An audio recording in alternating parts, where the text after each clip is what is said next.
The other day, my wife and I were watching television. We have a television that has a screensaver. If you're sitting not using it too long, the screensaver pops up. Well, on our screensaver, we have photos from our history, and one of those photos popped up. It was a picture of a beloved dog that was almost a kind of support animal for me.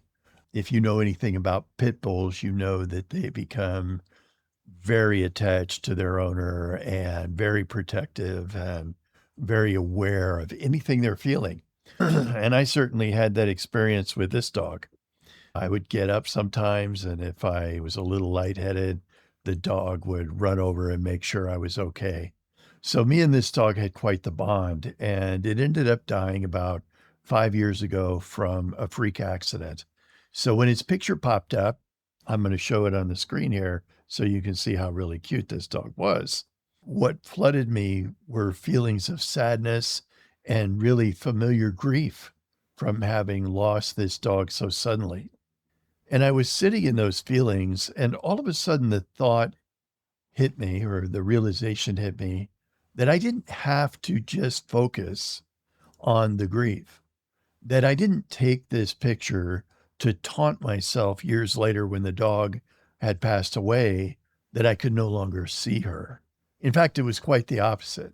I took the picture so that later in life, when the dog was no longer there, I could look at the picture and remember the good times we had and what a great bond we had together. And as I was thinking about that, I realized that both those realities were true.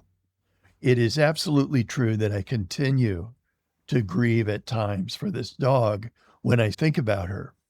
I recognized in that moment that both realities were true. I both still had difficult feelings over the way she was lost and just missing her generally. And I have feelings of joy for all of the great times we had. We lived in Alaska at the time. She traveled all over the state with us, and she was just a wonderful dog, and we had great memories with her. So part of what the realization told me was if both of those feelings are still present inside me, then I can choose which one to give weight. And so I allowed myself in that moment to go, you know what? Push those grieving feelings aside and allow yourself just to remember how great it was to have had that dog in your life. And those feelings came. And for a moment, I was able to push out the other feelings, not so that they wouldn't be there. Those feelings are real, but rather so the joy could have its moment in the sun as well. We sometimes get the idea that what we really have to do if we've had a bad experience is anytime a positive thought around that person or that situation arises, we feel like the only honest thing to do is to remember the pain that was also associated with it. But the truth is, we don't have to do that. We are allowed to remember the good moments along with the bad and to give as much time to those good feelings as we do to the ones that hurt. This isn't easy. It takes practice because our brains are wired to notice danger, and a loss is always danger, whatever that loss might be for us. And so our brain wants to go there. That connection is lost. What do you do now? But we don't have to do that. We can decide that for the moment, we're going to let those grieving, in this case, emotions sit on the sideline, and we're going to truly enjoy the reason we took the photo in the first place. Now, I'm talking about my dog here because that's the photo that popped up. But the truth is, we can do this with any memory, whether it be a photo or something that just pops into our mind.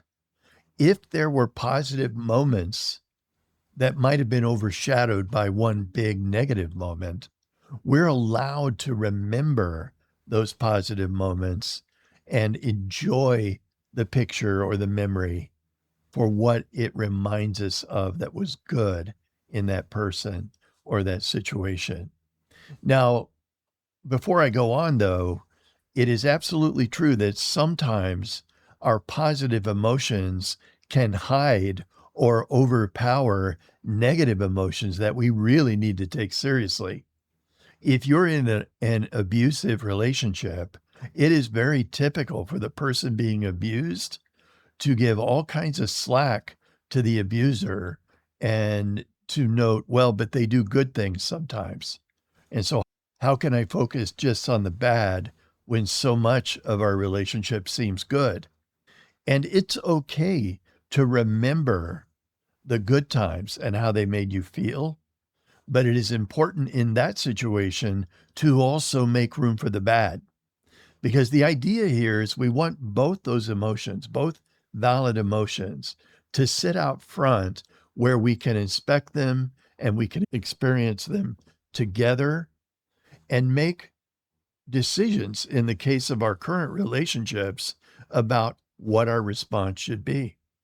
So, when you're experiencing any emotion, good or bad, take time out to ask yourself what other emotions are present and give yourself a moment to experience those without weighing them down with the opposite emotions.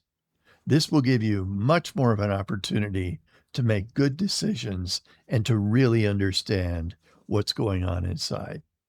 Thank you for listening. I'm John Fugett. This is Other Minds, and I'll see you next time.